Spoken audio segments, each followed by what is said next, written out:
Hello, my name is Ray Salazar, and this is Morning Reel, a 3 to 4 to 100 minute or so podcast of films that I review from the old to the new, from the comedy to horror.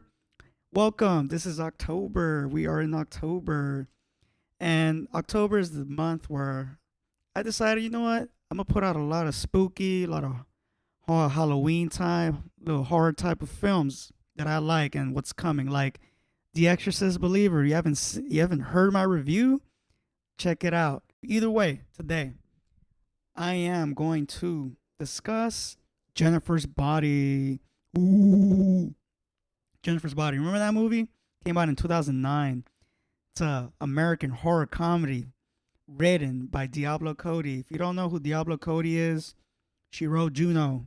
Remember that film? This is the film after Juno. It's very interesting.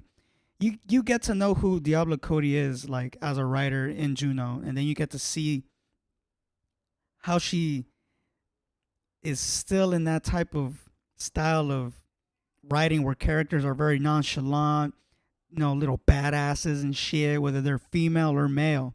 This film was directed by Karyn Kusama, who also did the film Girl Fight with Michelle Rodriguez. If you haven't seen that film, you should watch that film. I haven't reviewed it yet, but here I will. This film was produced by Daniel Dubacki, Mason Novick, and Jason Reitman. Jason Reitman, if you don't know who he is, he's the son of Ivan Reitman, who did, Kindergarten Cop, Ghostbusters, the OG one, not the woman one. Well, Jason Reitman, he did Up in the Air. Either way, this film stars Megan Fox, Amanda Seyfried, Johnny Simmons, J.K. Simmons, Amy Sedaris, and Adam Brody. Cinematography by M. David Mullen. Edited by Plummy Tucker. Yeah, that's the name. Music by Stephen Barden and Theodore Shapiro. Distributed by 20th Century Fox. Yeah, this film came out in 2009.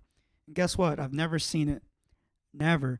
I remember how big this film was, man. I remember everybody talking about it because what? Megan Fox. Forget about Amanda Seyfried. Forget about Diablo Cody. Megan Fox. Dude, Megan Fox. Remember her? Transformers? I remember that crap. But yeah, man, this was the time where she was huge. And supposedly this film is her first lead film role, which is weird because I feel by watching this film that Amanda Seyfried, at least her character, I feel like she was the lead role. I feel because she was mostly doing all the damage. You know what I'm saying? Like, we spent a lot of time on her, and supposedly in filmmaking, when you spend a lot of time on a certain character, especially a major character, that is the lead character. With the exception, I guess, in this film, I don't know, because it's Megan Fox, right? Let's just give her the lead role, even though Amanda Seyfried had a little bit more screen time than this person. This film is, spooky, horror, crazy. There's blood, there's some gore, there's a lot of that, seduction tropes. This film is very, very simple in a weird way. These two chicks, they've been best friends forever. They decided to go see a show at this bar of this band that they like. Well, Megan Fox's character, Jennifer Check, who is the it girl in high school, who is the girl that every guy wants to be with, right? But yeah, she's the girl. They want to go see this band. They see the band, and she's so hooked on the band that, hey, I want to be with the band. So the band just like, you know what? Let's take her on a ride. Let's introduce her to the rest of the band. So band takes her away, and then she comes back later on that night with Amanda Seyfried's character, who's Needy. That's the name of the character. Needy Lesnicki. Either way, Needy's like, where the hell's my girl? Man, like, she could be dead. She could be missing. I don't know. The next thing you know, fucking Jennifer shows up, and you can tell already she's already, like, fucked up. She's already possessed by this demon. It's funny because these characters don't realize it, And even when they see the fucking fuck shit happen, they don't see it. They don't realize the gore. They don't realize the black throw up all over the kitchen floor. And they're just so confused and and like they can't understand anything, and that's the part that I did not like about this movie. Like I hated that these characters were stupid. I really hated that. Even in a horror film, you still got some characters where they got some sense. You know what I'm saying? And for some reason, this movie, especially Amanda Seyfried's character, because I wish Needy was just more smarter than than what she realizes. Like she knows she's smart. She knows she's not crazy, and se hace la pendeja. You know, she makes her seem stupid, and it was hard for me to like to just watch the film throughout because there's a lot of moments where you're just like, come on, dude. Like, I get that I get that this scene needed to happen, but I just don't like what the results were coming about.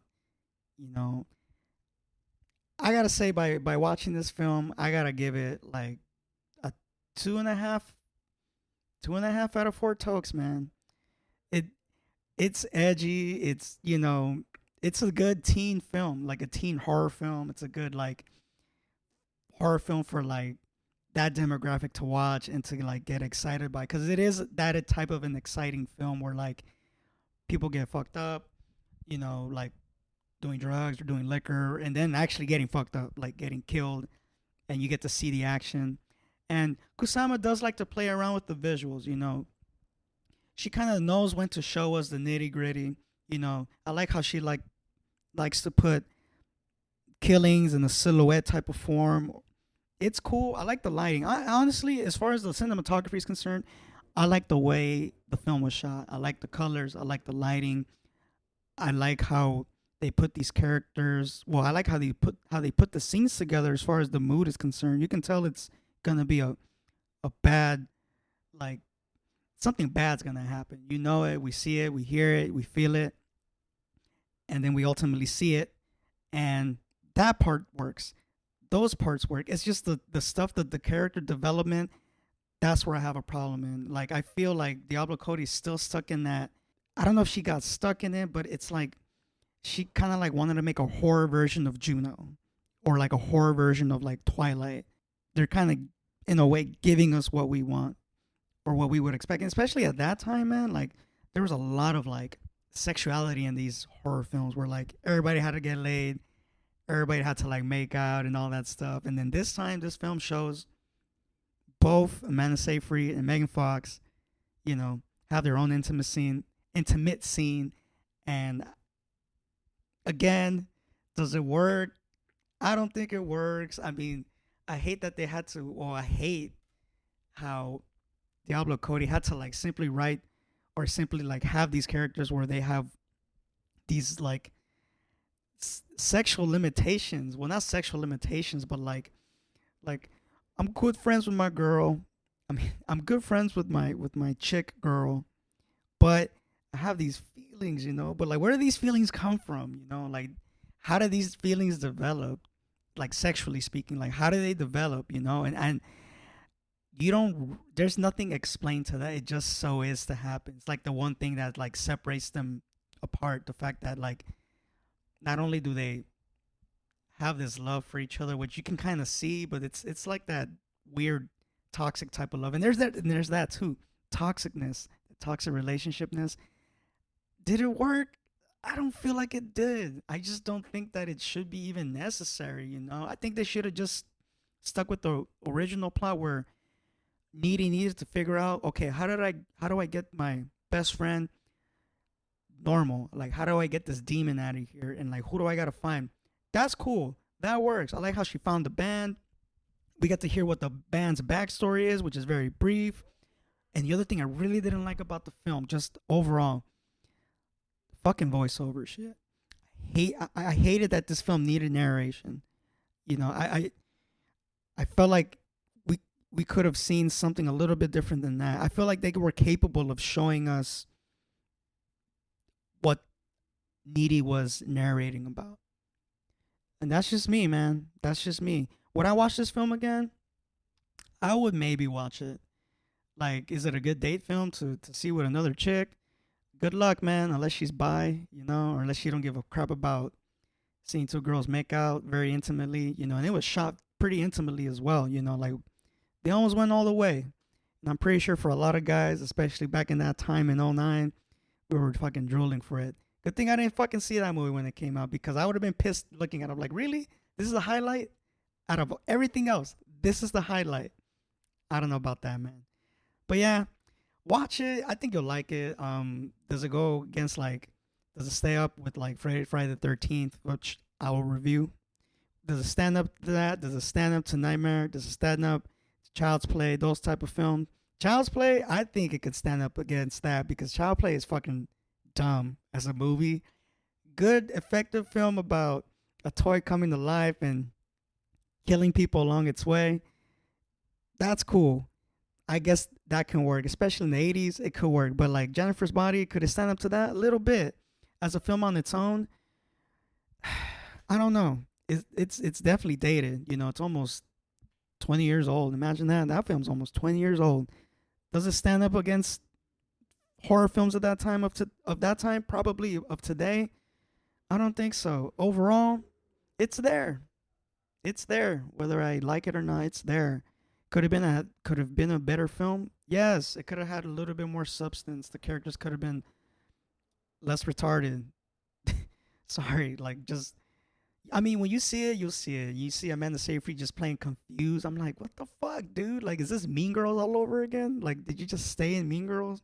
Diablo Cody could have brought something much better for Seyfried's character because she's smart. You get to see it. I just don't like how just stupefied, And then the thing where like the boyfriend doesn't believe her and like wants to believe her but can't because are you okay? You think you should look at, you think you should see somebody. Everybody's suggesting that. Like, dude, like, ah, man.